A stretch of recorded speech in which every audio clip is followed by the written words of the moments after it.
1 chilometro quadro, questa è la grandezza del centro storico di Bassano, una misura che da qualche settimana è anche un brand e il nome di un progetto che per la prima volta ha visto i commercianti del centro cittadino unirsi nella promozione comune delle bellezze e delle potenzialità cittadine.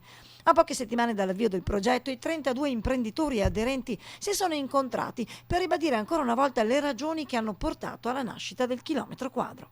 Perché Bassano ha bisogno di una semplice cosa: essere ricordata alle persone che se la sono dimenticata. È necessario raccontare questa città, perché se non la racconti è nulla, è come tanti altri borghi che ci sono in giro per il mondo. No, noi la vogliamo raccontare a chi arriva a Bassano. Per una volta dunque i commercianti hanno messo da parte antagonismi e rivalità puntando a un obiettivo comune.